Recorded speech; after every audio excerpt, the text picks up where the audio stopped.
ಪ್ರೀತಿಯ 8ನೇ ತರಗತಿಯ ಮಕ್ಕಳೇ, ಇವತ್ತು ನಾವು 4ನೇ ಅಧ್ಯಾಯವಾದ ವಸ್ತುಗಳು, ಲೋಹಗಳು ಮತ್ತು ಅಲೋಹಗಳು ಘಟಕದ 2ನೇ ಭಾಗಕ್ಕೆ ನಿಮ್ಮೆಲ್ಲರಿಗೂ ಸ್ವಾಗತ. ನಾನು ಮೊದಲನೇ ಭಾಗದಲ್ಲಿ ಹೇಳಿದ್ದೆ ಲೋಹಗಳು ಮತ್ತು ಅಲೋಹಗಳು, ಅವುಗಳ ಭೌತ ಗುಣಗಳು ಮತ್ತು ರಾಸಾಯನಿಕ ಗುಣಗಳು, ಗಾಳಿಯೊಂದಿಗೆ ಅವು ಹೇಗೆ ವರ್ತಿಸ್ತವೆ ಅನ್ನೋದ್ರ ಬಗ್ಗೆ ಹೇಳಿದ್ದೆ ಮಕ್ಕಳೇ.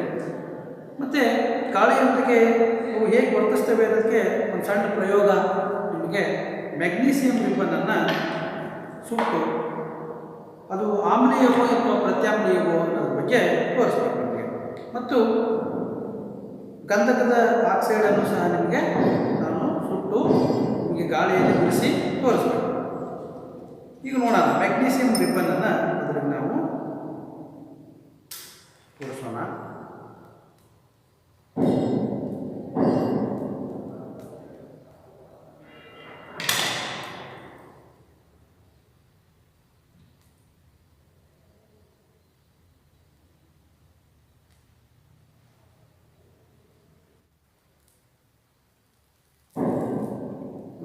ಮ್ಯಾಗ್ನೀಸಿಯಂ ಪ್ರಕಾಶಮಾನವಾಗಿ ಗಾಳಿಯೊಂದಿಗೆ ಉರಿದು ಮ್ಯಾಗ್ನೀಸಿಯಂ ಆಕ್ಸೈಡ್ ಉಂಟಾಗುತ್ತದೆ.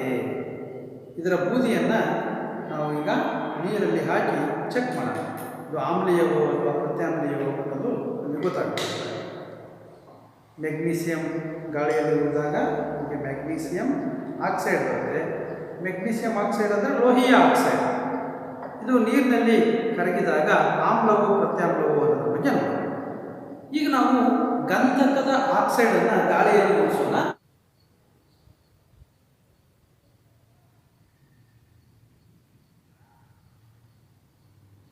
ನೋಡಿ ಮಕ್ಕಳೇ, ಗಂಧಕ ಗಾಳಿಯಲ್ಲಿ ಉರಿಯುತ್ತೆ.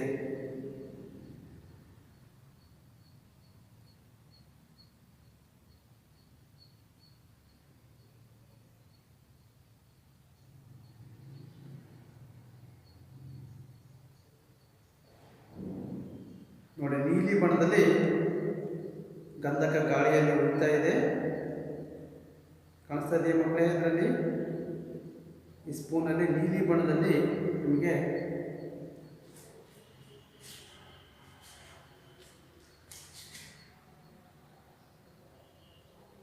ಗಂಧಕ ನೀಲಿ ಬಣ್ಣದಲ್ಲಿ ಉರಿತಾ ಇರೋದು ನಿಮಗೆ ಕಾಣಿಸ್ತಿರ್ಬೇಕು. ಇದರ ಹೊಗೆಯನ್ನು ನಾವು ಸಂಗ್ರಹಿಸೋಣ.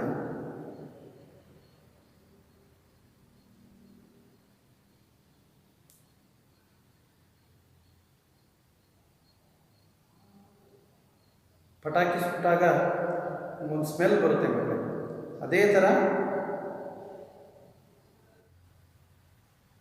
ಈಗ ನಾವು ಇದನ್ನು ಸ್ವಲ್ಪ ನೀರು ಹಾಕಿ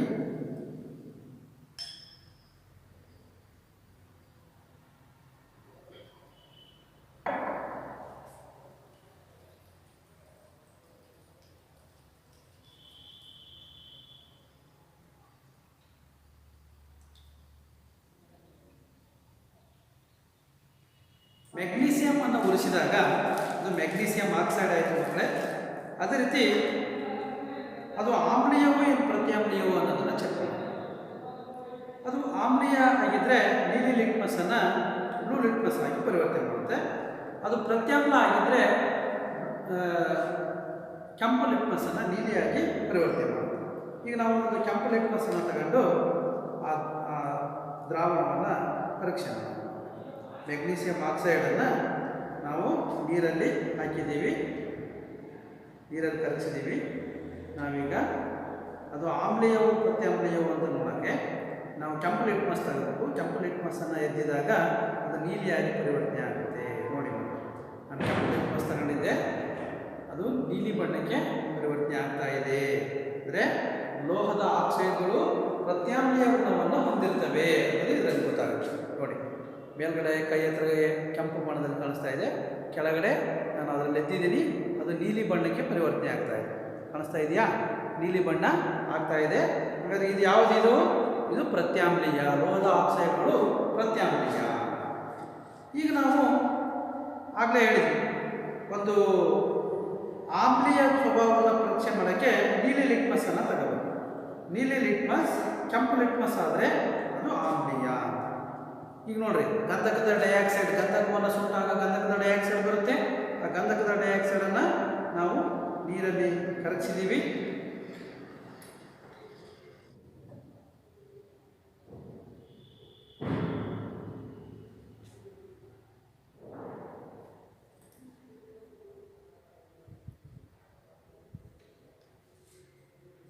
ನೋಡಿ ಮಕ್ಕಳೇ, ನೀಲಿ ಲಿಟ್ಮಸ್ ಕೆಂಪು ಲಿಟ್ಮಸ್ ಆಗಿ ಪರಿವರ್ತನೆ ಆಗಿದೆ. ಮೇಲ್ಗಡೆ ನೀಲಿ ಲಿಟ್ಮಸ್ ನೋಡೋದು, ನೀಲಿ ಲಿಟ್ಮಸ್ ಈ ರೀತಿ ಇರುತ್ತೆ. ನೀಲಿ ಲಿಟ್ಮಸ್ ಕೆಂಪು ಲಿಟ್ಮಸ್ ಆಗಿ ಪರಿವರ್ತನೆ ಆಗ್ತಾ ಇದೆ. ಸಲ್ಫರ್ ಉರಿದಾಗ ಸಲ್ಫರ್ ಡೈಆಕ್ಸೈಡ್ ಆಗುತ್ತದೆ. ಆ ಸಲ್ಫರ್ ಡೈಆಕ್ಸೈಡನ್ನು ನಾವು ನೀರಲ್ಲಿ ಹಾಕಿದಾಗ ನಮಗೆ ಸಲ್ಫ್ಯೂರಸ್ ಆಮ್ಲ ಬರುತ್ತೆ. SO2 + H2O give rise to ಏನು ಬರುತ್ತೆ, H2SO3 ಬರುತ್ತೆ. ಸಲ್ಫ್ಯೂರಸ್ ಆಮ್ಲ ಬರುತ್ತೆ ಅಂತ ನಮಗೆ ಗೊತ್ತಾಯ್ತು. ಈಗ ನಾವು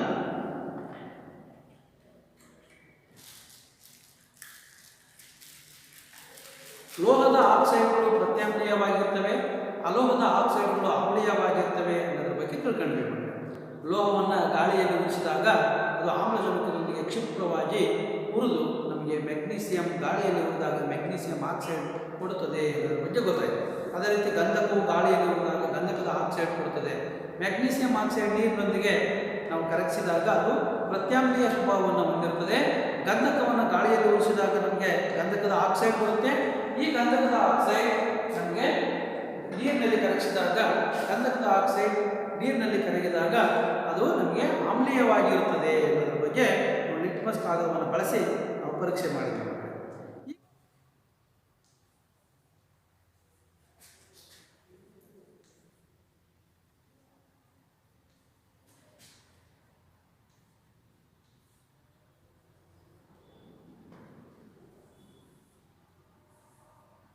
ಲೋಹಗಳು ನೀರಿನೊಂದಿಗೆ ವರ್ತನೆ ಅಥವಾ ನೀರಿನೊಂದಿಗೆ ವರ್ತಿಸುತ್ತವೆ. ಲೋಹಗಳು ನೀರಿನೊಂದಿಗೆ ವರ್ತಿಸುತ್ತವೆ.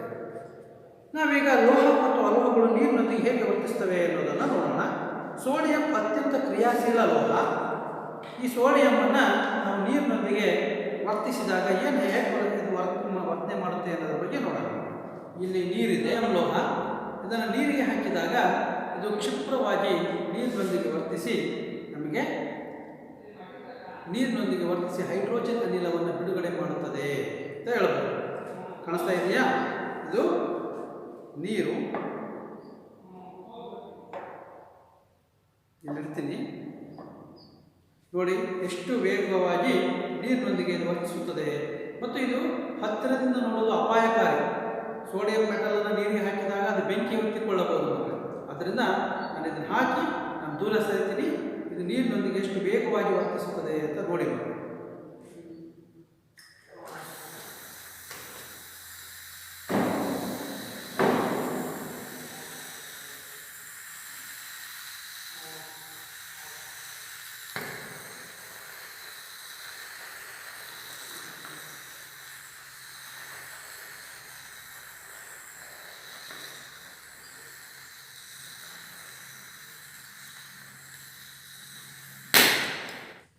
ನೋಡಿದ್ರಲ್ಲ ಮಕ್ಕಳೇ, ನೀರಿನೊಂದಿಗೆ ಸೋಡಿಯಂ ವರ್ತನೆ ಹೆಚ್ಚು ಅಪಾಯಕಾರಿ, ಬೆಂಕಿ ಹೊತ್ತಿಕೊಳ್ಳುತ್ತದೆ, ಸಿಡಿಯುತ್ತದೆ.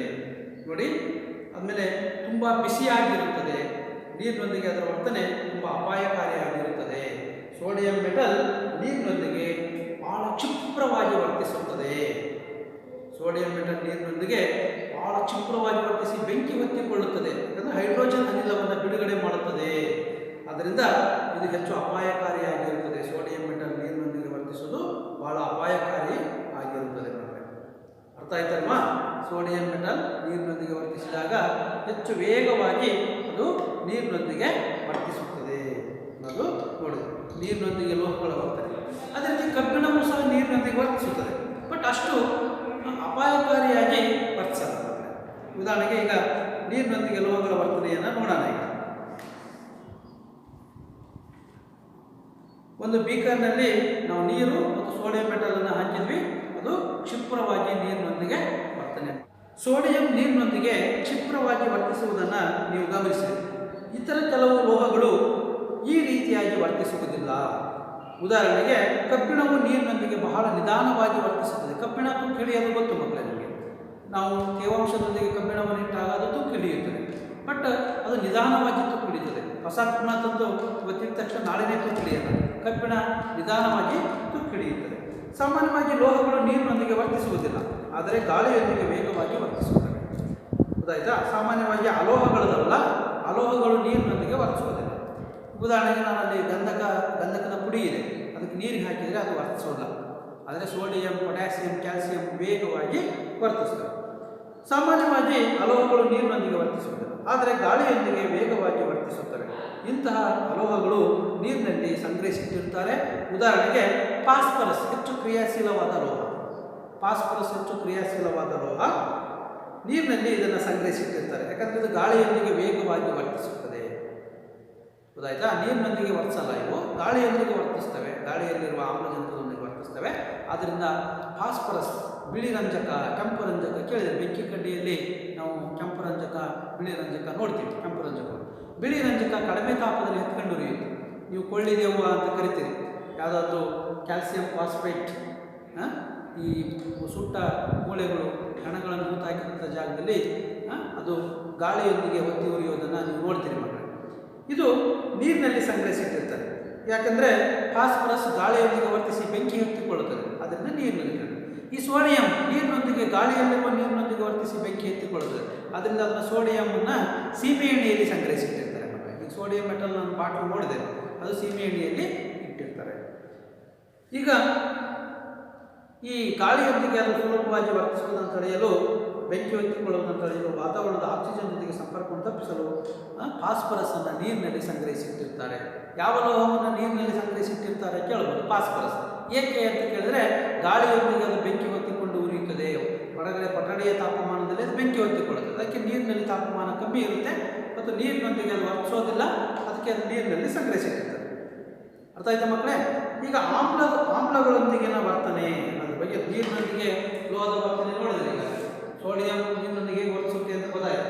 ಈಗ ಆಮ್ಲಗಳೊಂದಿಗೆ ವರ್ತನೆ, ಲೋಹ ಮತ್ತು ಅಲೋಹಗಳು ಆಮ್ಲದೊಂದಿಗೆ ಹೇಗೆ ವರ್ತಿಸ್ತವೆ ಅನ್ನೋದನ್ನು ನೋಡೋಣ.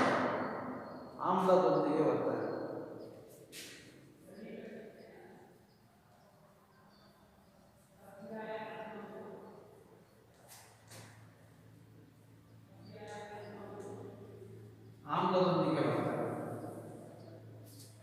ಆಮ್ಲದೊಂದಿಗೆ ವರ್ತನೆ. ಈಗ ನಾವೀಗ ಲೋಹಗಳು ಮತ್ತು ಅಲೋಹಗಳು ಆಮ್ಲದೊಂದಿಗೆ ಹೇಗೆ ವರ್ತಿಸುತ್ತವೆ ಎನ್ನುವುದನ್ನು ನೋಡೋಣ. ಇಲ್ಲಿ ಮೆಗ್ನೀಸಿಯಂ, ಅಲ್ಯೂಮಿನಿಯಂ, ಕಬ್ಬಿಣ, ತಾಮ್ರ ಮತ್ತು ಇದ್ದಿಲು ಮತ್ತು ಸಲ್ಫರ್ ಇವುಗಳನ್ನು ಬೇರೆ ಬೇರೆ ಪ್ರಮಾಣದಲ್ಲಿ ತೆಗೆದುಕೊಳ್ಳಬೇಕು. ಲೋಹ ಮತ್ತು ಅಲೋಹಗಳ ಪ್ರತಿಚಯ ಬೇರೆ ಬೇರೆ ಪ್ರಮಾಣದಲ್ಲಿ ತೆಗೆದುಕೊಳ್ಳಿ. ಪ್ರಮಾಣಗಳನ್ನು A, B, C, D, E ಮತ್ತು ಎಫ್ ಎಂದು ನಮೂದಿಸಿ ಡ್ರಾಪರ್ಗಳ ಸಹಾಯದಿಂದ 5 ml ಸಾರಯುಕ್ತ ಹೈಡ್ರೋಕ್ಲೋರಿಕ್ ಆಮ್ಲವನ್ನು ಪ್ರತಿಯೊಂದು ಪ್ರಮಾಣಕ್ಕೂ ಜಾಗರೂಕತೆಯಿಂದ ಹಾಕಿ ಅಂತ ಹೇಳ್ತಾರೆ. ಈಗ ನಾವು ಇಲ್ಲಿ 2 ಲೋಹಗಳನ್ನು ತಂದಿದ್ದೀವಿ ಮಕ್ಕಳೇ, ಒಂದು ಮೆಗ್ನೀಸಿಯಂ, ಇನ್ನೊಂದು ಅಲ್ಯೂಮಿನಿಯಂ.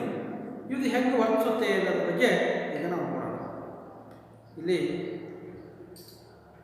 2 ಲೋಹಗಳು ಇದ್ದಾವೆ. ಒಂದು ಮೆಗ್ನೀಸಿಯಂ ಇದೆ, ಮೆಗ್ನೀಸಿಯಂ ತುಂಡು,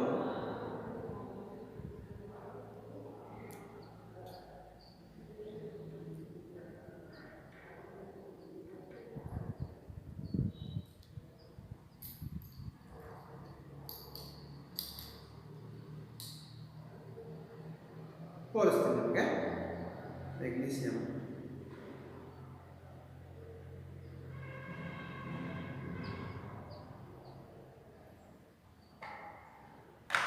ನೆಕ್ಸ್ಟ್ ಅಲ್ಯೂಮಿನಿಯಂ. ಮೆಗ್ನೀಸಿಯಂ ಮತ್ತು ಅಲ್ಯೂಮಿನಿಯಂ ಹಾಕಿದ್ದೀನಿ. ಮತ್ತೆ ಈಗ ಇದಕ್ಕೆ ಸಾರಯುಕ್ತ ಹೈಡ್ರೋಕ್ಲೋರಿಕ್ ಆಮ್ಲವನ್ನು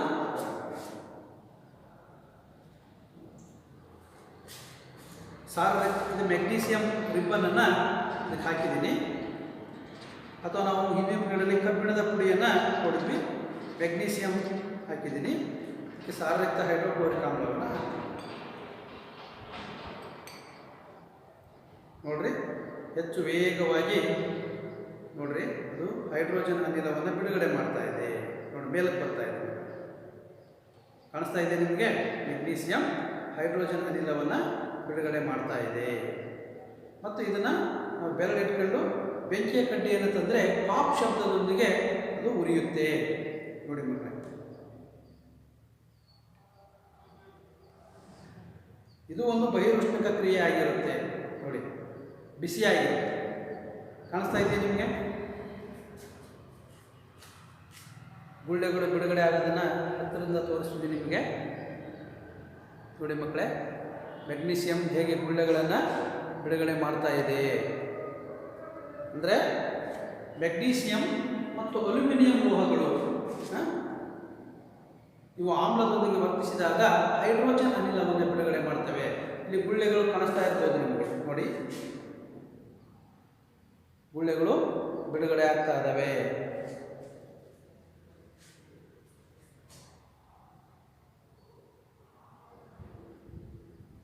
ಮತ್ತೆ ಇದಕ್ಕೆ ಉರಿಯುತ್ತಿರುವ ಬೆಂಕಿಯ ಕಡ್ಡಿಯನ್ನು ಇಟ್ಟಾಗ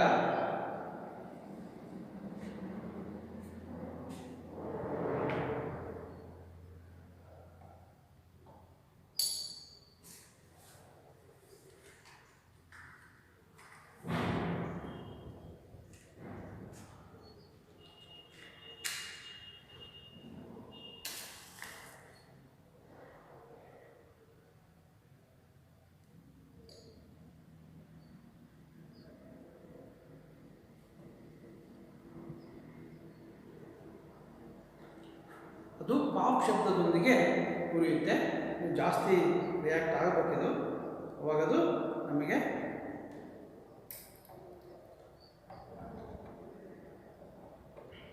ನೆಕ್ಸ್ಟ್ ಇದು ಅಲ್ಯೂಮಿನಿಯಂ. ಅಲ್ಯೂಮಿನಿಯಂ ಇದೆ.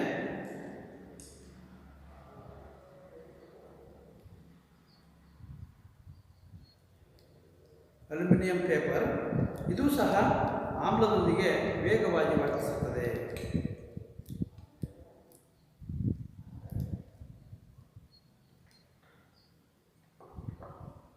ಬಟ್ ಮೆಗ್ನೀಷಿಯಂನಷ್ಟು ವೇಗವಾಗಿ ವರ್ತಿಸ್ತಾ ಇಲ್ಲ.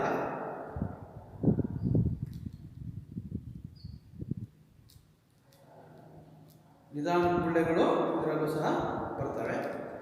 ಯಾವುದೇ ಆಮ್ಲಗಳು ಲೋಹಗಳೊಂದಿಗೆ ವರ್ತಿಸಿದಾಗ ಹೈಡ್ರೋಜನ್ ಅನಿಲವನ್ನು ಬಿಡುಗಡೆ ಮಾಡ್ತವೆ. ನೀವು ಉರಿಯುತ್ತಿರುವ ಹೈಡ್ರೋಜನ್ ಅನಿಲನೇ ಇದು ಅಂತ ಹೆಂಗೆ ಪತ್ತೆ ಮಾಡೋದಪ್ಪ ಅಂದರೆ, ಒಂದು ಉರಿಯುತ್ತಿರುವ ಬೆಂಕಿಯ ಕಡ್ಡಿಯನ್ನು ಅದರ ಬಾಯಿ ಹತ್ರ ಇಟ್ಟಾಗ ಪಾಪ್ ಶಬ್ದದೊಂದಿಗೆ ಅದು ಉರಿಯುತ್ತದೆ. ಅದು ಹೈಡ್ರೋಜನ್ ಅಂತ ನಮಗೆ ಗೊತ್ತಾಗ್ತದೆ. ಇಲ್ಲಿ ನಾವು ಮೆಗ್ನೀಷಿಯಂ ಕೊಠಡಿಯ ತಾಪದಲ್ಲಿ ಸಾರಯುಕ್ತ ಹೈಡ್ರೋಕ್ಲೋರಿಕ್ ಆಮ್ಲದೊಂದಿಗೆ ಕೊಠಡಿಯ ತಾಪದಲ್ಲಿ ನಮಗೆ ಅದು ಹೈಡ್ರೋಜನ್ ಅನಿಲವನ್ನು ಬಿಡುಗಡೆ ಮಾಡ್ತದೆ. ನೆಕ್ಸ್ಟ್ ಸಾರಯುಕ್ತ ಸಲ್ಫ್ಯೂರಿಕ್ ಆಮ್ಲದೊಂದಿಗೂ ಸಹ ಕೊಠಡಿಯ ತಾಪದಲ್ಲಿ ಉರಿಯುತ್ತೇವೆ. ನೆಕ್ಸ್ಟ್ ಅಲ್ಯೂಮಿನಿಯಂ, ಇದು ಕೊಠಡಿಯ ತಾಪದಲ್ಲಿ ಈಗ ಇದು ವರ್ತಿಸ್ತಾ ಇಲ್ಲ. ಇದನ್ನು ಬಿಸಿ ಮಾಡಿದಾಗ ಇದು ವರ್ತಿಸುತ್ತೆ. ಬಿಸಿ ಮಾಡಿದಾಗ ಇದು ವರ್ತಿಸುತ್ತೆ. ಬೆಚ್ಚಗೆ ಮಾಡಿದಾಗ ಸಾರಯುಕ್ತ ಸಲ್ಫ್ಯೂರಿಕ್ ಆಮ್ಲದೊಂದಿಗೆ ಬೆಚ್ಚಗೆ ಮಾಡಿದಾಗ. ಕಬ್ಬಿಣದ ಚೂರು ಇದು ಸಹ ನಮಗೆ ಕೊಠಡಿಯ ತಾಪದಲ್ಲಿ ವರ್ತಿಸಲ್ಲ, ಸ್ವಲ್ಪ ಬಿಸಿ ಮಾಡಿದಾಗ ವರ್ತಿಸುತ್ತೆ. ನೆಕ್ಸ್ಟ್ ಸಲ್ಫ್ಯೂರಿಕ್ ಆಮ್ಲದೊಂದಿಗೆ ಇದು ಸಹ ಸ್ವಲ್ಪ ಬಿಸಿ ಮಾಡಿದಾಗ ವರ್ತಿಸುತ್ತೆ. ನೆಕ್ಸ್ಟ್ ತಾಮ್ರ, ಹೊದಿಕೆ ತೆಗೆದ ಬಾಗುವ ತಂತಿಯನ್ನು ತಗೋಬೇಕು. ಇದು ಸಹ ಬಿಸಿ ಮಾಡಿದಾಗ ವರ್ತಿಸುತ್ತೆ, ಕೊಠಡಿಯ ತಾಪದಲ್ಲಿ ವರ್ತಿಸಲ್ಲ. ಸ್ವಲ್ಪ ಅದು ಸಾರಯುಕ್ತ ಹೈಡ್ರೋಕ್ಲೋರಿಕ್ ಆಮ್ಲದೊಂದಿಗೆ. ನೆಕ್ಸ್ಟ್ ಇಥಿಲು ಮತ್ತು ಸಲ್ಫರ್ ಪುಡಿ ಇವು ಸಹ ನಮಗೆ ಆಮ್ಲ ಮತ್ತು ಪ್ರತ್ಯಾಮ್ಲಗಳ ಜೊತೆಗೆ ಲೋಹ ಮತ್ತು ಅಲೋಹಗಳ ವರ್ತನೆ ವಿಧಾನದಲ್ಲಿ ಏನಾದರೂ ವ್ಯತ್ಯಾಸ ಇದೆಯೇ? ಕೆಲವು ಸಂದರ್ಭಗಳಲ್ಲಿ ಪುನಾಳ ಬಾಯಿಯ ಬಳಿ ಉರಿಯುತ್ತಿರುವ ಬೆಂಕಿ ಕಡ್ಡಿಯನ್ನು ತಂದಾಗ ಪಾಪ್ ಶಬ್ದ ಉಂಟಾಗಲು ಕಾರಣವೇನು ಅಂತಂದರೆ ಹೈಡ್ರೋಜನ್ ಅನಿಲ ಬಿಡುಗಡೆಯಾಗುತ್ತೆ. ನೀವು ಕಂಡುಕೊಂಡಂತೆ ಸಾಮಾನ್ಯವಾಗಿ ಅಲೋಹಗಳು ಆಮ್ಲದೊಂದಿಗೆ ವರ್ತಿಸುವುದಿಲ್ಲ. ನೋಡ್ರಿ, ಇಲ್ಲಿ ಇದ್ದಿಲು ಮತ್ತು ಸಲ್ಫರ್ ಪುಡಿ ಅದಲ್ಲ, ಇವು ಆಮ್ಲದೊಂದಿಗೆ ವರ್ತಿಸೋದಿಲ್ಲ. ಯಾಕಂದರೆ ಇವುಗಳು ನೀರಿನೊಂದಿಗೆ ಇವುಗಳ ಆಕ್ಸೈಡ್ಗಳು ಆಮ್ಲೀಯ ಸ್ವಭಾವ ಹೊಂದಿರ್ತಾವಲ್ವಾ, ಇವು ಆಮ್ಲದೊಂದಿಗೆ ವರ್ತಿಸುವುದಿಲ್ಲ.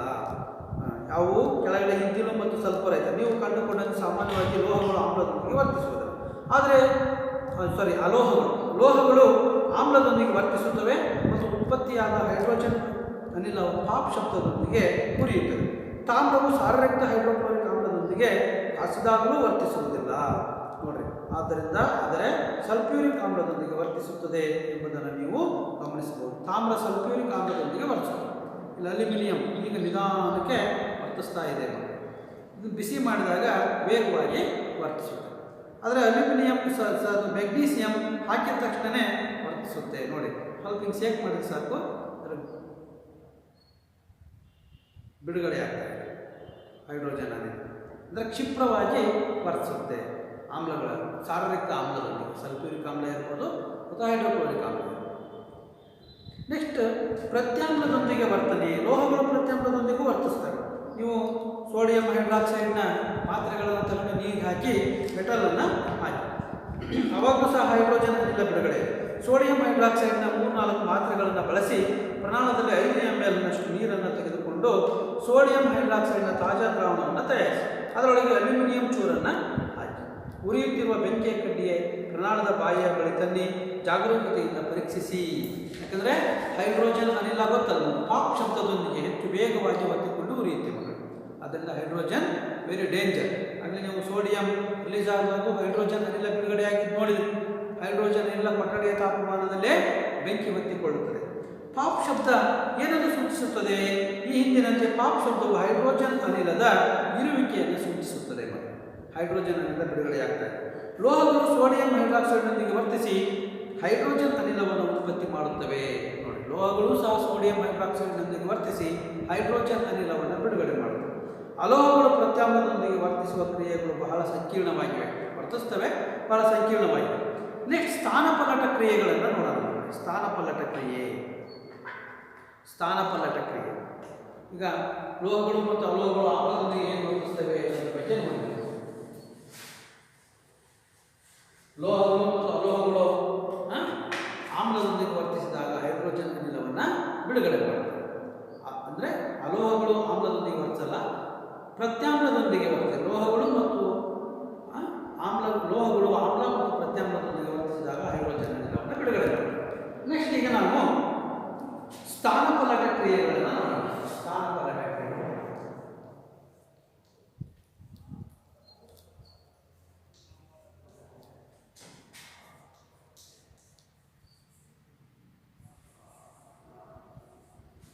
ಸ್ಥಾನಪಲ್ಲಟ ಕ್ರಿಯೆ.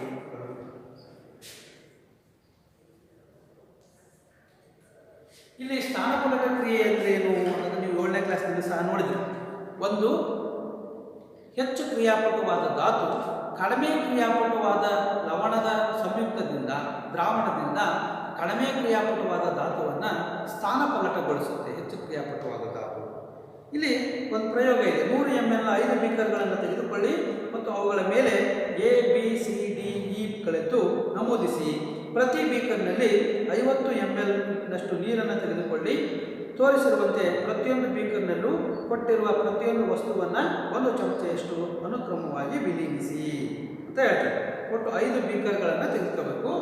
ನೋಡಿ, A beaker, next B beaker, next C beaker,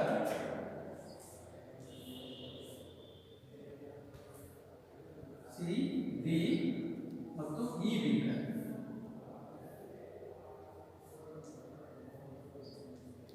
ಐದು ಬೀಕರ್ಗಳನ್ನು ತೆಗೆದುಕೊಳ್ಳಬೇಕು. ಇದರಲ್ಲಿ ಮೊದಲನೇ ಬೀಕರ್ದಲ್ಲಿ ತಾಮ್ರದ ಸಲ್ಫೇಟ್ ಮತ್ತು ಸತುವಿನ ಹರಳು ಹಾಕಬೇಕು. ತಾಮ್ರದ ಸಲ್ಫೇಟ್ ಇದು ನೀಲಿ ಬಣ್ಣದಲ್ಲಿರುತ್ತೆ. ಏನೇನು ಇದರಲ್ಲಿ? ತಾಮ್ರದ ಸಲ್ಫೇಟ್ ಮತ್ತು ಸತು ಜಡೆ. ನೆಕ್ಸ್ಟ್ ಇನ್ನೊಂದು ಬಿ ಬೀಕರ್ನಲ್ಲಿ ಇದು ಸಹ ನೀಲಿ ಬಣ್ಣದಲ್ಲಿರುತ್ತೆ. ಇದರಲ್ಲಿ ತಾಮ್ರದ ಸಲ್ಫೇಟ್ ಮತ್ತು ಕಬ್ಬಿಣ. ತಾಮ್ರದ ಸಲ್ಫೇಟ್ ಮತ್ತು ಕಬ್ಬಿಣ, ತಾಮ್ರದ ಸಲ್ಫೇಟ್ ಮತ್ತು ಕಬ್ಬಿಣದ ಮೊಳೆ. ನೆಕ್ಸ್ಟ್ ಮೂರನೇ ಬೀಕರ್, ಸಿ ಬೀಕರ್. ಇದರಲ್ಲಿ ಸತುವಿನ ಸಲ್ಫೇಟ್ ಮತ್ತು ತಾಮ್ರದ ಚೂರು. ಸತುವಿನ ಸಲ್ಫೇಟ್ ZnSO4 ಮತ್ತು ತಾಮ್ರದ ಮಳೆ Cu, ತಾಮ್ರದ ಮಳೆಯನ್ನು ಹಾಕಲು. ಸತುವಿನ ಸಲ್ಫೇಟ್ ಮತ್ತು ಕಬ್ಬಿಣದ ಸಲ್ಫೇಟ್ ಹಸಿರು ಬಣ್ಣದಲ್ಲಿರ್ತವೆ, ಹಸಿರು ಮತ್ತು ಹಳದಿ ಬಣ್ಣದಲ್ಲಿ ಇರ್ತವೆ. ನೆಕ್ಸ್ಟ್ ಕಬ್ಬಿಣದ ಸಲ್ಫೇಟ್ ಇದು ಹಸಿರು ಬಣ್ಣದಲ್ಲಿರುತ್ತೆ, ಇಲ್ಲಿ ಯೆಲ್ಲೋ ಕಲರ್ದಲ್ಲಿ ಇರುತ್ತೆ. ಸತುವಿನ ಸಲ್ಫೇಟ್ ಆಯ್ತಲ್ವಾ? ನೆಕ್ಸ್ಟ್ ಕಬ್ಬಿಣದ ಸಲ್ಫೇಟ್ ಮತ್ತು ತಾಮ್ರ. ಕಬ್ಬಿಣದ ಸಲ್ಫೇಟ್ FeSO4 ಪ್ಲಸ್ Cu. ಇದರಲ್ಲಿ ನೆಕ್ಸ್ಟ್ ಇನ್ನೊಂದರಲ್ಲಿ ಈ ಬೇಕಲ್ಲಿ ಸತುವಿನ ಸಲ್ಫೇಟ್ ಮತ್ತು ಕಬ್ಬಿಣದ ಮಳೆ. ಸತುವಿನ ಸಲ್ಫೇಟ್ ಮತ್ತು ಕಬ್ಬಿಣದ ಮಳೆ. ಇಲ್ಲಿ ನೋಡಬಹುದು, ಇಲ್ಲಿ ಸತುವಿನ ತಾಮ್ರದ ಸಲ್ಫೇಟ್ ಮತ್ತು ಸತುವಿನ ಚೂರುಗಳನ್ನು ಹಾಕಬೇಕು. ನೆಕ್ಸ್ಟ್ ತಾಮ್ರದ ಸಲ್ಫೇಟ್ ಮತ್ತು ಕಬ್ಬಿಣದ ಚೂರುಗಳನ್ನು, ಕಬ್ಬಿಣದ ಮಳೆಯನ್ನು ಹಾಕಬೇಕು. ನೆಕ್ಸ್ಟ್ ಇಲ್ಲಿ ಸತುವಿನ ಸಲ್ಫೇಟ್ ತಾಮ್ರ ಮತ್ತು ಕಬ್ಬಿಣದ ಸಲ್ಫೇಟ್ ತಾಮ್ರ. ನೆಕ್ಸ್ಟ್ ಸತುವಿನ ಸಲ್ಫೇಟ್ ಕಬ್ಬಿಣ. ಇದರಲ್ಲಿ ತಾಮ್ರದ ಸಲ್ಫೇಟ್ನಲ್ಲಿ ತಾಮ್ರ ಇದೆ, ತಾಮ್ರದ ಸಲ್ಫೇಟ್ನಲ್ಲಿ ಸಹ ತಾಮ್ರ ಇದೆ, ಇಲ್ಲಿ ಸತು ಇದೆ, ಇಲ್ಲಿ ಕಬ್ಬಿಣ ಇದೆ. ಈ ಸತು ಮತ್ತು ಕಬ್ಬಿಣ ಹೆಚ್ಚು ಕ್ರಿಯಾಪಟುವಾದವು. ಇದು ತಾಮ್ರದ ಸಲ್ಫೇಟ್ನಿಂದ ತಾಮ್ರವನ್ನು ಸ್ಥಾನಪಲ್ಲಟಗೊಳಿಸ್ತವೆ. ಇದರಿಂದ ನಮಗೆ ಗೊತ್ತಾಗುತ್ತೆ ಅಂದರೆ ಇಲ್ಲಿ ನಾನು ಪ್ರಯೋಗವನ್ನು ಮಾಡಿದ್ದೀನಿ. ಇಲ್ಲಿ ಸತುವಿನ, ಇಲ್ಲಿ ತಾಮ್ರದ ಸಲ್ಫೇಟ್ ಇದೆ, ತಾಮ್ರದ ಸಲ್ಫೇಟಿಗೆ ನಾನು ಕಬ್ಬಿಣದ ಮಳೆ ಬಿ ಇದರಲ್ಲಿ ಇದೆಲ್ಲ ಇದು ಮಾಡಿದ್ದೀನಿ. ತಾಮ್ರದ ಸಲ್ಫೇಟ್ ದ್ರಾವಣಕ್ಕೆ ತಾಮ್ರದ ಸಲ್ಫೇಟ್ ನೀಲಿ ಬಣ್ಣದಲ್ಲಿರುತ್ತೆ, ಇದಕ್ಕೆ ಒಂದು ಕಬ್ಬಿಣದ ಮಳೆಯನ್ನು ಹಾಕಿದ್ದೀನಿ. ತಾಮ್ರದ ಸಲ್ಫೇಟ್ ಮತ್ತು ಇದನ್ನು ಒಂದು 10 ನಿಮಿಷ ಹಾಗೆ ಬಿಟ್ಟರೆ ಇಲ್ಲಿ ತಾಮ್ರದ ಸಲ್ಫೇಟ್ ನೀಲಿ ಬಣ್ಣದಲ್ಲಿ ಕಾಣಿಸ್ತಾ ಇದೆ ನಿಮಗೆ. ಇದಕ್ಕೆ ಒಂದು ಕಬ್ಬಿಣದ ಹೊಸ ಮಳೆಯನ್ನು ತಗೊಂಡು ಹಾಕಿದ್ದೆ. ನೋಡ್ರಿ ಯಾವ ಥರ ಆಗಿದೆ ಅದು. ಕೆಳಭಾಗದಲ್ಲಿ ಕೆಂಪು ಕಾಣಿಸ್ತಾ ಇದೆ ನಿಮಗೆ, ಇದು ನೋಡಿ ಕಾಣಿಸ್ತಾ ಇದೆ. ಕೆಳಭಾಗದಲ್ಲಿ ತಾಮ್ರ ಡಿಪಾಸಿಟ್ ಆಗಿದೆ. ಇದರಲ್ಲಿ ತಾಮ್ರ ನೋಡಿ, ತಾಮ್ರ ಇದೆ ಇದರಲ್ಲಿ. ಇದು ಒಂದು ಹೊಸ ಮಳೆ ಯಾವ ಥರ ಕಪ್ಪಾಗಿದೆ ನೋಡಿ, ಹೊಸ ಮಳೆ. ಮತ್ತು ಕೆಳಗಡೆ ಕೆಂಪುಗಿದೆ, ಇಲ್ಲಿ ತಾಮ್ರ ಇದರಲ್ಲಿ ಡೆಪಾಸಿಟ್ ಆಗ್ತಾ ಇದೆ, ತಾಮ್ರಕ್ಕೆ ಶೇಖರಣೆ ಆಗ್ತಾ ಇದೆ. ಅಂದರೆ ತಾಮ್ರದ ಸಲ್ಫೇಟ್ ದ್ರಾವಣದಿಂದ ಕಬ್ಬಿಣ ಏನು ಮಾಡೋದು, ತಾಮ್ರವನ್ನು ಸ್ಥಾನಪಲ್ಲಟ ಮಾಡ್ತಾರೆ ನೋಡಿ. ಇದು ತಾಮ್ರದ ಸಲ್ಫೇಟ್, ಇದು ಕಬ್ಬಿಣದ ಮಳೆ. ನಾನು ಇದರಲ್ಲಿ ಇದನ್ನು ಹಾಕಿದ್ದೀನಿ, ಕಬ್ಬಿಣದ ಮಳೆಯನ್ನು ಹಾಕಿಟ್ಟಿದ್ದೀನಿ. ಇದೇನು ಮಾಡ್ತು, ಈ ತಾಮ್ರದ ಸಲ್ಫೇಟ್ ದ್ರಾವಣದಲ್ಲಿರುವ ತಾಮ್ರವನ್ನು, ಇದು ನೀಲಿ ಬಣ್ಣದಲ್ಲಿದೆ ತಾಮ್ರದ ಸಲ್ಫೇಟ್ ನೋಡಿ, ತಾಮ್ರ ಹಳದಿ ಬಣ್ಣದಲ್ಲಿರುತ್ತೆ, ತಾಮ್ರದ ಸಲ್ಫೇಟ್ ನೀಲಿ ಬಣ್ಣದಲ್ಲಿರುತ್ತೆ. ನೀರಿನ ಅಣುಗಳು ಸೇರ್ಕೊಂಡಿರ್ತವೆ. ಇದನ್ನು ನಾವು ಇದನ್ನು ಕರಗಿಸಿದಾಗ ನೀಲಿ ಬಣ್ಣ ಬರುತ್ತೆ ತಾಮ್ರದ ಸಲ್ಫೇಟನ್ನು. ನಾನು ಇದರಲ್ಲಿ ಕಬ್ಬಿಣದ ಮಳೆಯನ್ನು ಹಾಕಿದ್ದೀನಿ. ಕಬ್ಬಿಣದ ಮಳೆ ಹಾಕಿದಾಗ ಆ ಹೊಸ ಕಬ್ಬಿಣದ ಮಳೆ ನೋಡಿ ಯಾವ ರೀತಿಯಾಗಿದೆ. ಇಲ್ಲಿ ನಾವು ತಾಮ್ರ ಇಲ್ಲಿ ಕೆಳಗಡೆ ಡಿಪಾಸಿಟ್ ಆಗಿದ್ದನ್ನು ನೋಡ್ಬೋದು ಮಕ್ಕಳೇ. ಕೆಳಗಡೆ ಕೆಂಪು ಬಣ್ಣದಲ್ಲಿ ನಿಮಗೆ ತಾಮ್ರ ಕಾಣಿಸ್ತಾ ಇದೆ ಇದರಲ್ಲಿ. ಇದು ಸ್ಥಾನಪಲ್ಲಟ ಕ್ರಿಯೆ ಆಗಿದೆ. ಮೊದಲನೇ ಬೀಕರ್ನಲ್ಲೂ ಸಹ ಸತು ಏನು ಮಾಡುತ್ತೆ, ತಾಮ್ರದ ಸಲ್ಫೇಟ್ನಿಂದ ತಾಮ್ರವನ್ನು ಸ್ಥಾನಪಲ್ಲಟ ಮಾಡುತ್ತೆ. ಮೊದಲ ಈ 2 ಬೀಕರ್ನಲ್ಲಿ ಸ್ಥಾನಪಲ್ಲಟ ಕ್ರಿಯೆ ಆಗುತ್ತೆ. ಇಲ್ಲಿ ಸ್ಥಾನಪಲ್ಲಟ ಕ್ರಿಯೆ ನಡೆಯುತ್ತೆ. ಸ್ಥಾನಪಲ್ಲಟ ಕ್ರಿಯೆ 2ರಲ್ಲಿ ಆಗುತ್ತೆ. ಯಾಕಂದರೆ ಸತು ತಾಮ್ರಕ್ಕಿಂತ ಹೆಚ್ಚು ಕ್ರಿಯಾತ್ಮಕವಾದದ್ದು, ಅದರಿಂದ ಏನು ಮಾಡುತ್ತೆ, ತಾಮ್ರವನ್ನು ಸ್ಥಾನಪಲ್ಲಟ ಮಾಡುತ್ತೆ. ನೆಕ್ಸ್ಟ್ ಇಲ್ಲೂ ಅಷ್ಟೇ, ಕಬ್ಬಿಣ ತಾಮ್ರಕ್ಕಿಂತ ಹೆಚ್ಚು ಕ್ರಿಯಾತ್ಮಕವಾದ, ಅದರಿಂದ ಈ ತಾಮ್ರದ ಸಲ್ಫೇಟ್ನಲ್ಲಿರುವ ತಾಮ್ರವನ್ನು ಸ್ಥಾನಪಲ್ಲಟ ಮಾಡುತ್ತೆ. ನೆಕ್ಸ್ಟ್ ಇಲ್ಲಿ ಸತುವಿನ ಸಲ್ಫೇಟ್ ಮತ್ತು ತಾಮ್ರ ಇದೆ. ಇಲ್ಲಿ ತಾಮ್ರದ ಮಳೆಯನ್ನು ಹಾಕಿದ್ದೀವಿ, ತಾಮ್ರದ ಪುಡಿಯನ್ನು ಹಾಕಿದ್ದೀವಿ. ಸತುವಿನ ಸಲ್ಫೇಟ್ ಸತು ತಾಮ್ರಕ್ಕಿಂತ ಹೆಚ್ಚು ಕ್ರಿಯಾಪಟು, ಆದ್ದರಿಂದ ಈ ತಾಮ್ರದ ಮಳೆಯನ್ನು ಹಾಕಿದಾಗ ಈ ಸತುವಿನ ಸಲ್ಫೇಟ್ನಿಂದ ಸತುವನ್ನು ಇದು ಸ್ಥಾನಪಲ್ಲಟ ಮಾಡಲ್ಲ. ನೆಕ್ಸ್ಟ್ ಕಬ್ಬಿಣದ ಸಲ್ಫೇಟ್ ಮತ್ತು ತಾಮ್ರ ಇದೆ. ತಾಮ್ರಕ್ಕಿಂತಲೂ ಕಬ್ಬಿಣ ಹೆಚ್ಚು ಕ್ರಿಯಾಪಟ್ಟದ್ದಾತು, ಆದ್ದರಿಂದ ಈ ತಾಮ್ರ ಏನು ಮಾಡುತ್ತೆ, ತಾಮ್ರ ಈ ಸತುವಿನ ಕಬ್ಬಿಣದ ಸಲ್ಫೇಟ್ನಿಂದ ಕಬ್ಬಿಣವನ್ನು ಸ್ಥಾನಪಲ್ಲಟ ಮಾಡಲ್ಲ. ಇದು ನಾವು ಈ ತಾಮ್ರದ ಮಳೆಯನ್ನು ಹಾಕಿದ್ದೀವಿ, ಇದು ಕಬ್ಬಿಣದ ಸಲ್ಫೇಟ್ ದ್ರಾವಣ ಅಂತ ತಿಳ್ಕೊಳ್ಳಿ. ನಾನು ಇಲ್ಲಿ ಹಾಕಿದ್ದೀನಿ ನೋಡಿ, ಸಾರಿ ಇಲ್ಲಿದೆ, ಇದು ಕಬ್ಬಿಣದ ಸಲ್ಫೇಟ್. ಬಟ್ ನಾನಿಲ್ಲಿ ತಾಮ್ರ ಬದಲಾಗಿ ಮೆಗ್ನೀಸಿಯಂ ಪಟ್ಟಿಯನ್ನು ಹಾಕಿದ್ದೀನಿ ಕಬ್ಬಿಣ ಸಲ್ಫೇಟ್. ಇದರಲ್ಲೂ ಸ್ಥಾನಪಲ್ಲಟ ಕ್ರಿಯೆ ನಡೆಯುತ್ತೆ. ಯಾಕಂದರೆ ಮೆಗ್ನೀಸಿಯಂ ಕಬ್ಬಿಣಕ್ಕಿಂತಲೂ ಹೆಚ್ಚು ಕ್ರಿಯಾಪಟುವಾದದ್ದು ನೋಡಿ. ಇಲ್ಲಿ ಮೆಗ್ನೀಸಿಯಂ ಪಟ್ಟಿಯನ್ನು ಇದರಲ್ಲಿ ಹಾಕಿದ್ದೀನಿ. ಈ ಮೆಗ್ನೀಸಿಯಂ ಪಟ್ಟಿ ಸಹ ಕಪ್ಪಾಗಿದೆ ನೋಡಿ. ಕೆಳಗಡೆ ಇಲ್ಲಿ ಕಬ್ಬಿಣ ಬಂದು ಇದ್ರ ಮೇಲೆ ಕೂತ್ಕೊಂಡಿದೆ, ಮೆಗ್ನೀಸಿಯಂ ಮೇಲೆ ಕಪ್ಪಾಗಿ ಕಾಣಿಸ್ತಾ ಇದೆಯಲ್ವಾ ಈ ಮೆಗ್ನೀಸಿಯಂ ಪಟ್ಟಿ. ಯಾಕಂದರೆ ಮೆಗ್ನೀಸಿಯಂ ಮೇಲೆ ತಾಮ್ರ ಇದು ಕಬ್ಬಿಣ ಸ್ಥಾನಪಲ್ಲಟ ಆಗ್ತಾ ಇದೆ ಅನ್ನೋಂಗಾಯ್ತು. ಇಲ್ಲಿ ನೋಡಿ, ಕೆಳಗಡೆ ಕೆಂಪು ಬಣ್ಣದಲ್ಲಿ ಕಬ್ಬಿಣ ಬಂದು ಸ್ಥಾನಪಲ್ಲಟ ಆಗಿದೆ.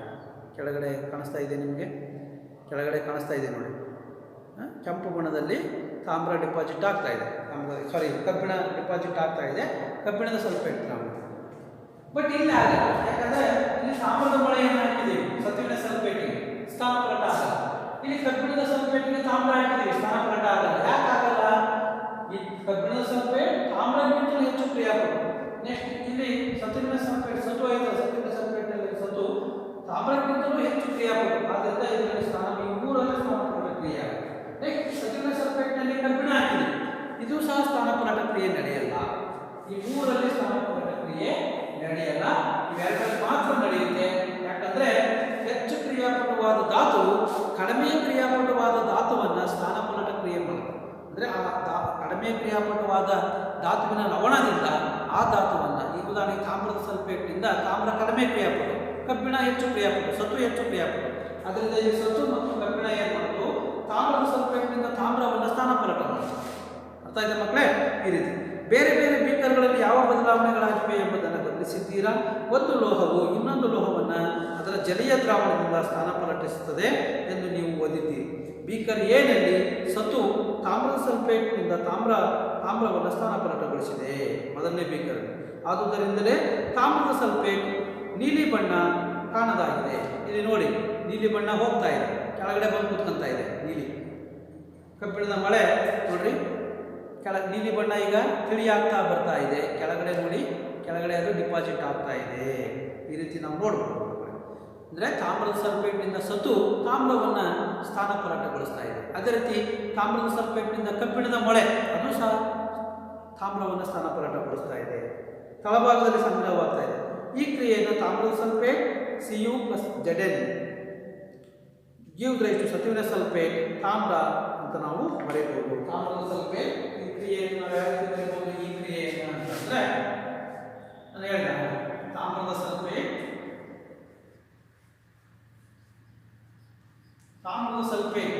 ಅಂತಂದ್ರೆ CuSO4 ಪ್ಲಸ್ ಸತು ಅಂದ್ರೆ Zn ಗಿವ್ ರೈಸ್ ಟು ಏನು ಬರುತ್ತೆ? ಈ ತಾಮ್ರದ ಸಲ್ಫೇಟ್ನಿಂದ ತಾಮ್ರ ಹೋಗ್ಬಿಡುತ್ತೆ, ಈ ಸತು ಇದಕ್ಕೆ ಸೇರ್ಕೊಂಡ್ಬಿಡುತ್ತೆ. ಅವಾಗ ನಮಗೆ ಸತುವಿನ ಸಲ್ಫೇಟ್ ಬರುತ್ತೆ. ಸತುವಿನ ಸಲ್ಫೇಟ್ ಅಂದ್ರೆ ZnSO4 ಪ್ಲಸ್ ತಾಮ್ರ ಬಿಡುಗಡೆ ಆಗುತ್ತೆ. ಅರ್ಥ ಆಯ್ತು ಮತ್ತೆ? ಸತುವಿನ ಸಲ್ಫೇಟ್, ತಾಮ್ರದ ಸಲ್ಫೇಟ್ ನೀಲಿ ಬಣ್ಣದಲ್ಲಿರುತ್ತೆ. ಇದಕ್ಕೆ ಸತುವನ್ನು ಹಾಕ್ತೀವಿ, ಅವಾಗ CuSO4 ಪ್ಲಸ್ Zn ತಾಮ್ರದ ಸಲ್ಫೇಟ್ ಪ್ಲಸ್ ಸತು ಗಿವ್ ರೈಸ್ ಟು ಸತುವಿನ ಸಲ್ಫೇಟ್ ಪ್ಲಸ್ ತಾಮ್ರ. ನೋಡಿ ಯಾವ ಬಿಡುಗಡೆ ಆಯ್ತು, ಯಾವ ಹೋಯಿತು? ಸ್ಥಾನಪಲ್ಲಟ ಆಯಿತು ತಾಮ್ರ. ಸತು ಏನು ಮಾಡೋದು? ತಾಮ್ರವನ್ನು ಸ್ಥಾನಪಲ್ಲಟ ಮಾಡೋದು. ಅದೇ ರೀತಿ ನೆಕ್ಸ್ಟ್ ಬಿ ಯಲ್ಲಿ ನಡೆದ ಕ್ರಿಯೆಯನ್ನು ಬರೆಯಬಲ್ಲಿರ ಅಂತ ಕೇಳ್ತಾರೆ. ಬಿ ಯಲ್ಲಿ ಏನಾಗಿದೆ? ಇಲ್ಲಿ ತಾಮ್ರದ ಸಲ್ಫೇಟ್ ಪ್ಲಸ್ ಕಬ್ಬಿಣ ಇದೆ, ಬರೀಬಹುದು. ಅದು ಸಹ ನಾವು ಸತುವಿನ ಸಲ್ಫೇಟ್ ಬರೆದಿಲ್ಲ, ಅದೇ ಥರ ಬರೀಬಹುದು. ಹೇಗೆ ಬರೀಬಹುದು? ಇಲ್ಲಿ ನೆಕ್ಸ್ಟ್ ಅದೇ ತಾಮ್ರದ ಸಲ್ಫೇಟ್ ಪ್ಲಸ್ ಕಬ್ಬಿಣ, ತಾಮ್ರದ ಸಲ್ಫೇಟ್ ಪ್ಲಸ್ ಕಬ್ಬಿಣ, ತಾಮ್ರದ ಸಲ್ಫೇಟ್ ಅಂದ್ರೆ CuSO4 ಪ್ಲಸ್ ಕಬ್ಬಿಣ ಅಂದ್ರೆ Fe give rise to next ಏನು ಬರುತ್ತೆ? ಕಬ್ಬಿಣದ ಸಲ್ಫೇಟ್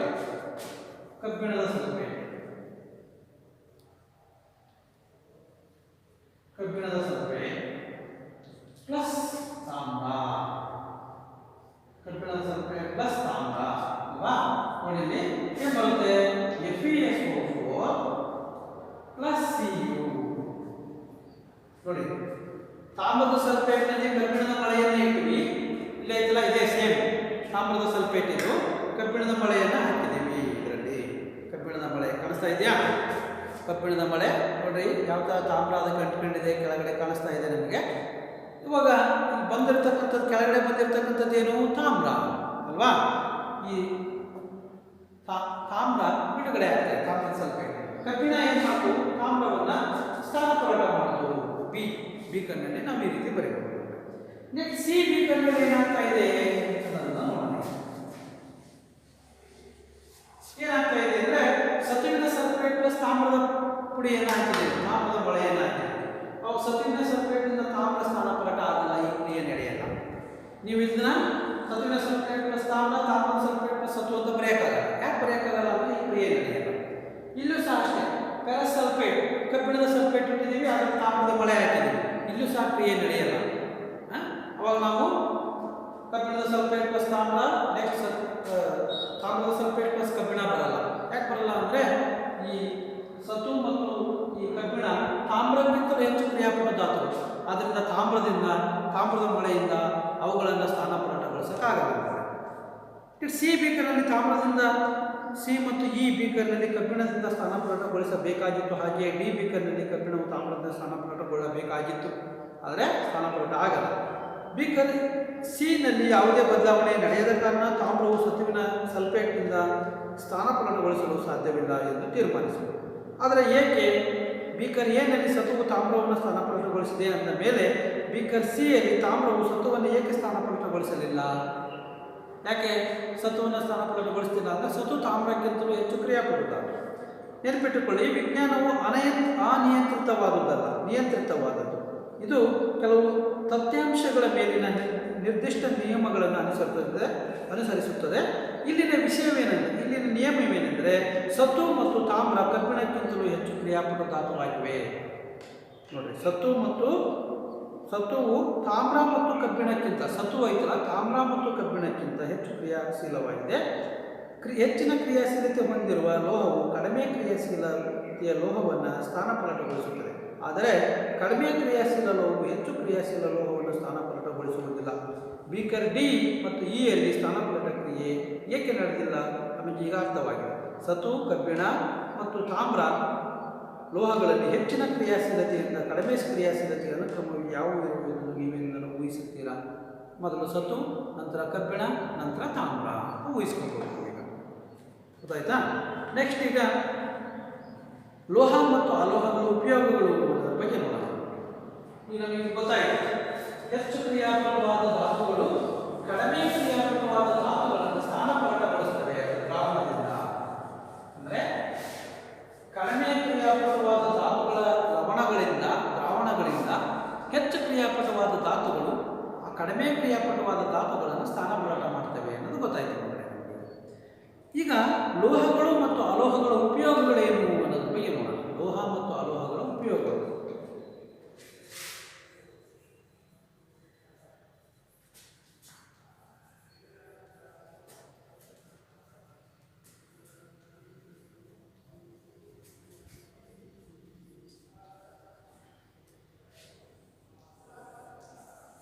ಲೋಹ ಮತ್ತು ಅಲೋಹಗಳ ಉಪಯೋಗಗಳೇನು ಅನ್ನೋದ್ರ ಬಗ್ಗೆ ನೋಡೋಣ.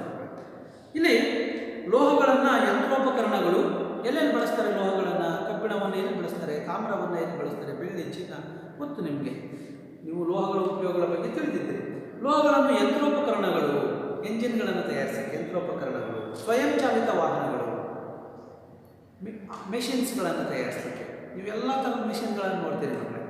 ಉದಾಹರಣೆಗೆ ಜೋಳವನ್ನು ಸುಲಿಯೋಂಥ ಮಿಷನ್, ಕಾಳು ಹಿಟ್ ಮಾಡೋ ಅಂಥ ಮಿಷನ್ಗಳನ್ನು ನೋಡಿರ್ತೀರಿ.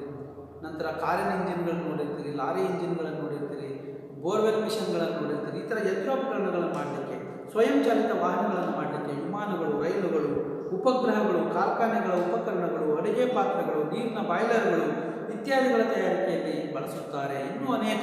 ಇವತ್ತು ನಾವು ಮನೆಯಲ್ಲೇ ಯಾವುದಾದ್ರು ಲೋಹಗಳನ್ನು ಬಳಸ್ತೀವಿ ಅಂದ್ರೆ ಗೊತ್ತಿರ್ಬೋದು ನಿಮಗೆ. ನೀರು ಕುಡಿಯೋಕ್ಕೆ ಕಪ್ ಇರ್ಬೋದು, ಊಟ ಮಾಡೋ ತಟ್ಟೆ ಇರ್ಬೋದು, ಅಡುಗೆ ಮಾಡೋ ಪಾತ್ರೆಗಳಿರ್ಬೋದು, ಎಲ್ಲ ನಾವು ಲೋಹಗಳಿಂದ ಮಾಡ್ತೀವಿ. ನೀವು ತುಳಿಯುವಂಥ ಸೈಕಲ್ ಇರ್ಬೋದು, ಮೋಟ್ರ್ ಬೈಕ್ ಇರ್ಬೋದು, ಕಾರ್ ಇರ್ಬೋದು, ಬಸ್ ಇರ್ಬೋದು, ಟ್ರೈನ್ ಇರ್ಬೋದು, ವಿಮಾನಗಳಿರ್ಬೋದು, ಇವೆಲ್ಲ ಲೋಹಗಳಿಂದಲೇ ಆಗ್ತವೆ. ನೆಕ್ಸ್ಟ್ ನಿಮಗೆ ಕೆಲವು ಅಲೋಹಗಳ ಉಪಯೋಗಗಳ ಬಗ್ಗೆಯೂ ತಿಳಿದಿದೆ. ಕೆಲವು ಆಸಕ್ತಿದಾಯಕ ಅಂಶವೆಂದರೆ ನೀವು ಸರಿಯಾಗಿ ಊಹಿಸಿದ್ದೀರಿ ಎಂದು ಭರವಸೆ ನಮಗಿದೆ. ಅಲೋಹಗಳು ನಮ್ಮ ಜೀವನಕ್ಕೆ ಅತ್ಯವಶ್ಯಕ. ನಾವು ಸೋಡಿಯಂ ಕ್ಲೋರೈಡ್ ಉಪ್ಪನ್ನು ತಿಂತೀವಿ. ಉಪ್ಪು ಸೋಡಿಯಂ ಲೋಹ, ಕ್ಲೋರಿನ್ ಅಲೋಹ. ನೋಡಿರಿ, ಅವೆರಡರಿಂದ ಸೇರಿದ ಸೋಡಿಯಂ ಕ್ಲೋರೈಡ್ ಎಲ್ಲ ತಿಂತೀವಿ ಮಕ್ಕಳು. ನಾವು ಆಮ್ಲಜನಕವನ್ನು ಉಸಿರಾಡ್ತೀವಿ, ಅಲೋಹಗಳನ್ನು ಉಸಿರಾಡ್ತೀವಿ. ಕ್ಲೋರಿನನ್ನು ನೀರಿನ ಶುದ್ಧೀಕರಣದಲ್ಲಿ ಬಳಸ್ತೀವಿ. ನೋಡಿರಿ, ಅಲೋಹಗಳು ನಮ್ಮ ಜೀವನಕ್ಕೆ ಅತ್ಯವಶ್ಯಕವಾಗಿವೆ. ಎಲ್ಲ ಜೀವಿಗಳು ಉಸಿರಾಡಲು ಅಲೋಹವನ್ನು ಬಳಸುತ್ತವೆ. ಯಾವುದಾದ್ರು ಅಲೋಹ? ಆಮ್ಲಜನಕ, ಆಕ್ಸಿಜನ್ನನ್ನು ನಾವು ಉಸಿರಾಟ ಮಾಡೋಕ್ಕೆ ಬಳಸ್ತೀವಿ. ಅಲೋಹಗಳನ್ನು ಸಸ್ಯಗಳ ಬೆಳವಣಿಗೆ ಹೆಚ್ಚಿಸಲು ರಾಸಾಯನಿಕ ಗೊಬ್ಬರಗಳ ತಯಾರಿಕೆಯಲ್ಲಿ ಬಳಸ್ತೀವಿ. NPK ರಾಸಾಯನಿಕ ಗೊಬ್ಬರಗಳಲ್ಲಿ ನಾವು ಹೆಚ್ಚಾಗಿ ಅಲೋಹಗಳನ್ನು ಬಳಸ್ತೀವಿ. ಈ ನಾವು ಅಲೋಹಗಳು NPK, ನೈಟ್ರೋಜನ್, ಫಾಸ್ಫರಸ್ ಮತ್ತು ಪೊಟ್ಯಾಸಿಯಂ ಬಳಸ್ತೀವಿ. ಸಲ್ಫರ್, ರಂಜಕ, ಗಂಧಕ ಕೇಳಿದ್ರಲ್ವಾ? ಸಸ್ಯಗಳಿಗೆ ರಂಜಕ ಬೇಕು, ಸಸ್ಯಗಳಿಗೆ ಗಂಧಕ ಬೇಕು, ಸಸ್ಯಗಳಿಗೆ ನೈಟ್ರೋಜನ್ ಬೇಕು. ಹೆಚ್ಚಾಗಿ ನಾವು ನೈಟ್ರೋಜನ್ ಮತ್ತು ರಂಜಕ, ಫಾಸ್ಫರಸ್ ಮತ್ತು ಪೊಟ್ಯಾಸಿಯಂ ಅನ್ನು NPK ಗೊಬ್ಬರಗಳು, ಅಥವಾ ನೀವು ಡೈ ಅಮೋನಿಯಂ ಫಾಸ್ಫೇಟ್ DAP ಗೊಬ್ಬರ ಕೇಳಿರ್ತೀರಿ. ಡೈ ಅಮೋನಿಯಂ ಫಾಸ್ಫೇಟ್ DAP, ಅದು ನೈಟ್ರೋಜನ್ ಇರುತ್ತೆ. ಯೂರಿಯಾ ಕೇಳಿರ್ತೀರಿ, ಅದರಲ್ಲಿ ನೈಟ್ರೋಜನ್ ಇರುತ್ತೆ. ಸಸ್ಯಗಳಿಗೆ ಇವು ರಾಸಾಯನಿಕ ಗೊಬ್ಬರಗಳ ತಯಾರಿಕೆಯಲ್ಲಿ ಅಲೋಹಗಳನ್ನು ಬಳಸ್ತೀವಿ. ಸಸ್ಯಗಳಿಗೆ ನಾವು ಕೃತಕ ಗೊಬ್ಬರಗಳನ್ನು ಹಾಕ್ತೀವಲ್ಲ ಮಕ್ಕಳೇ, ಆ ಗೊಬ್ಬರಗಳಲ್ಲಿ ಈ ಅಲೋಹಗಳು ಇರ್ತವೆ. ನೆಕ್ಸ್ಟ್, ಗಾಯಗಳ ಚಿಕಿತ್ಸೆಯಲ್ಲಿ ಬಳಸುವ ನೇರಳೆ ಬಣ್ಣದ ಸೋಪು ಅಲೋಹವನ್ನು ನೀರಿನ ಶುದ್ಧೀಕರಣ ಕ್ರಿಯೆಯಲ್ಲಿ ಬಳಸ್ತೀವಿ. ಕ್ಲೋರಿನನ್ನು ಬಳಸ್ತೀವಿ. ಬ್ಲೀಚಿಂಗ್ ಪೌಡ್ರ್ ಹಾಕಿದ ತಕ್ಷಣ ಅದು ಥರ ಘಾಟ್ ವಾಸನೆ ಬರುತ್ತೆ, ಅದು ಕ್ಲೋರಿನ್. ನೀರಿನ ಶುದ್ಧೀಕರಣದಲ್ಲಿ ಕ್ಲೋರಿನೈಸ್ಡ್ ವಾಟರನ್ನು ಮಾಡ್ತೀವಿ. ನೀರಿನ ಶುದ್ಧೀಕರಣದಲ್ಲಿ ಕ್ಲೋರಿನನ್ನು ಬಳಸ್ತೀವಿ ಅಲೋಹ. ನೆಕ್ಸ್ಟ್, ಗಾಯ ಆದಾಗ ನಮಗೆ ಟಿಂಚರ್ ಆಫ್ ಅಯೋಡಿನ್ ಹಾಕಿರ್ತೀವಿ. ಟಿಂಚರ್ ಆಫ್ ಅಯೋಡಿನ್ ನೇರಳೆ ಬಣ್ಣದ ಒಂದು ನಿಮಗೆ ಗಾಯದ ಮೇಲೆ ಹಾಕಿದ ತಕ್ಷಣ ಉರಿಯುತ್ತೆ ನೋಡ್ರಿ. ಗಾಯ ಆದಾಗ ಟಿಂಚರ್ ಹಚ್ತಾರೆ. ಡಾಕ್ಟರ್ಗಳ ಹತ್ರ ಹೋದರೆ ಅವರು ಸಹ ಒಂದು ನೇರಳೆ ಬಣ್ಣದ ದ್ರಾವಣವನ್ನು ಹಚ್ತಾರೆ. ಅದೇನಪ್ಪ ಅಂದರೆ ಅಯೋಡಿನ್, ಅದು ಒಂದು ಅಲೋಹ. ನೆಕ್ಸ್ಟ್, ಪಟಾಕಿಯನ್ನು ಹೊಡಿತೀರಿ ನೀವು. ದೀಪಾವಳಿ ಹಬ್ಬದಲ್ಲಿ ದೀಪಾವಳಿ ಪಟಾಕಿ ಹೊಡಿತೀರಿ, ಅದರಲ್ಲಿ ಹೆಚ್ಚಾಗಿರೋದು ರಂಜಕ, ಗಂಧಕದ ಡೈಆಕ್ಸೈಡ್ ಬಿಡುಗಡೆ ಆಗುತ್ತೆ. ಪಟಾಕಿ ಹೊಡೆದಾಗ ಒಂಥರ ವಾಸನೆ ಬರುತ್ತೆ ನೋಡ್ರಿ, ಅದು ಗಂಧಕದ ಡೈಆಕ್ಸೈಡ್. ಗಂಧಕವನ್ನು ಪಟಾಕಿ ಪುಡಿಯಲ್ಲಿ, ಪಟಾಕಿ ಮದ್ದಿನಲ್ಲಿ ಬಳಸ್ತಾರೆ. ಪಟಾಕಿ ತಯಾರಿಸಲು ಅಲೋಹಗಳನ್ನು ಬಳಸೋದು. ಅವುಗಳ ಜೊತೆಗೆ ಲೋಹ ಮತ್ತು ಅಲೋಹಗಳ ಇನ್ನೂ ಅನೇಕ ಉಪಯೋಗಗಳನ್ನು ನಿಮ್ಮ ಅನುಭವದ ಆಧಾರದ ಮೇಲೆ ನೀವು ಸೇರಿಸಬಹುದು. ನೋಡ್ರಿ, ವೈದ್ಯರು ನನಗೆ ಕಬ್ಬಿಣಾಂಶದ ಕೊರತೆ ಇದೆ ಅಂತ ಹೇಳ್ತಾರೆ. ವೈದ್ಯರು ಕಬ್ಬಿಣಾಂಶ ಕೊರತೆ ಇದೆ ಅಂದರೆ ಕಬ್ಬಿಣದ ಪುಡಿ ತಿಂದರೆ ಏನು ಬರುತ್ತಾ?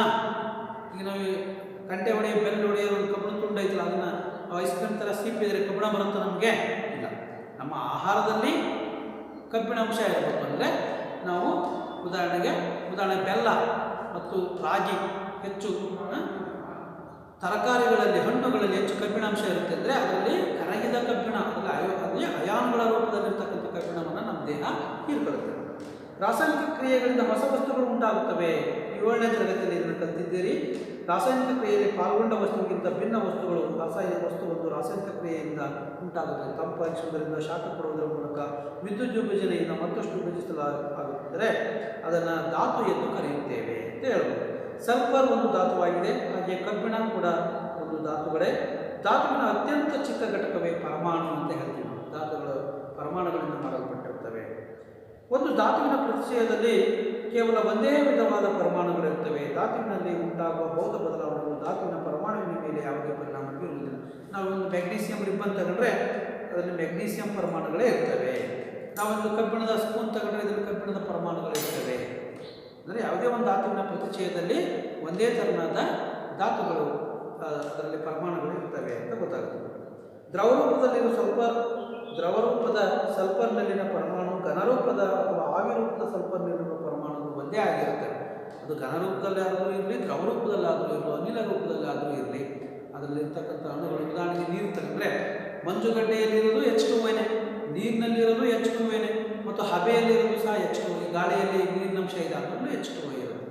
ಹೀಗೆ ಈ ವಿಶ್ವದಲ್ಲಿ ಅಸಂಖ್ಯಾತ ಸಂಖ್ಯೆಗಳ ವಸ್ತುಗಳಿದ್ದರೂ ನಮಗೆಲ್ಲವೂ ನಿಯಮಿತ ಸಂಖ್ಯೆಯ ಧಾತುಗಳಿಂದ ಮಾಡಲ್ಪಟ್ಟಿವೆ. ನೈಸರ್ಗಿಕವಾಗಿ 94ಕ್ಕಿಂತ ಹೆಚ್ಚು ಧಾತುಗಳು ದೊರೆಯುವುದಿಲ್ಲ. ನಿಸರ್ಗದಲ್ಲಿ ಇವತ್ತು 118 ಧಾತುಗಳನ್ನು ಪತ್ತೆ ಮಾಡಿದ್ದಾರೆ. ಕೃತಕ ಧಾತುಗಳು 92ಕ್ಕಿಂತ ಮುಂದಿರವೆಲ್ಲ ಕೃತಕ ಧಾತುಗಳು. ಗೊತ್ತಾಯ್ತಾ? 92 ಧಾತುಗಳು ಮಾತ್ರ ನಿಸರ್ಗದಲ್ಲಿ ಸಿಗ್ತವೆ, ನೈಸರ್ಗಿಕ ಧಾತುಗಳು ಅಂತ ಕರಿತೀವಿ. ಧಾತುಗಳನ್ನು ಪ್ರಮುಖವಾಗಿ ಲೋಹಗಳು ಮತ್ತು ಅಲೋಹಗಳನ್ನಾಗಿ ವರ್ಗೀಕರಿಸಲಾಗಿದೆ. ಹೆಚ್ಚಿನ ಧಾತುಗಳು ಲೋಹಗಳಾಗಿವೆ. ಉಳಿದ ಧಾತುಗಳು ಅಲೋಹಗಳು ಅಥವಾ ಲೋಹಾಭಗಳು. ಲೋಹ ಮತ್ತು ಅಲೋಹದ ಎರಡು ಗುಣವನ್ನು ಹೊಂದಿರ್ತವೆ.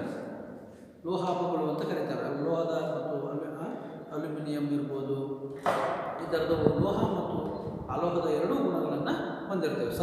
ಸತುವಿನ ಆಕ್ಸೈಡ್ ಮತ್ತು ಅಲ್ಯೂಮಿನಿಯಂ ಆಕ್ಸೈಡ್ ಇವುಗಳು.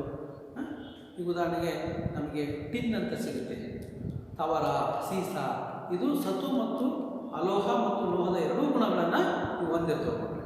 ಗೊತ್ತಾಯ್ತಾ? ನಾವು ಒಟ್ಟು ಧಾತುಗಳನ್ನು, ಪ್ರಕೃತಿಯಲ್ಲಿ ಸಿಗುವಂಥ ಒಟ್ಟು 94 ಧಾತುಗಳು ಅಂತ ಇದು ಕೊಟ್ಟಿದ್ದಾನೆ. ನಮಗೆ ತಿಳಿದಂಗೆ 92 ನಂತರ ಬರ್ತಕ್ಕಂಥ ಧಾತುಗಳೆಲ್ಲ ಕೃತಕ ಧಾತುಗಳು. ಒಟ್ಟು ನಿಸರ್ಗದಲ್ಲಿ ನಮಗೆ 94 ಧಾತುಗಳು ಸಿಗ್ತವೆ ಅಂದರೆ ಅವುಗಳನ್ನು ನಾವು ಲೋಹಗಳು ಮತ್ತು ಅಲೋಹಗಳು ಮತ್ತು ಲೋಹ ಮತ್ತು ಅಲೋಹಗಳ ಮಧ್ಯೆ ಇರ್ತಕ್ಕಂಥವನ್ನ ಲೋಹಾಭಗಳು ಅಂತ ನಾವು 3 ಗುಂಪನ್ನು ಮಾಡ್ತೀವಿ. ಲೋಹಗಳು, ನೆಕ್ಸ್ಟ್ ಅಲೋಹಗಳು ಅಂತಕ್ಕಂಥದ್ದು. ಅಲೋಹಗಳು ಇವೆರಡರ ಮಧ್ಯೆ ಇರ್ತಕ್ಕಂಥವನ್ನ ಲೋಹಾಭಗಳು ಅಂತ ಕರಿತೀವಿ. ಲೋಹಗಳು, ಅಲೋಹಗಳು ಮತ್ತು ಲೋಹಾಭಗಳು ಅಂತ ಹೇಳ್ತೀವಿ. ಲೋಹಗಳು ಯಾವ್ಯಾವು? ಕಬ್ಬಿಣ, ಅಲ್ಯೂಮಿನಿಯಂ, ತಾಮ್ರ, ಸತು, ಚಿನ್ನ, ಬೆಳ್ಳಿ, ನಾವು ಲೋಹಗಳು ಅಂತ ಕರಿತೀವಿ. ನೆಕ್ಸ್ಟ್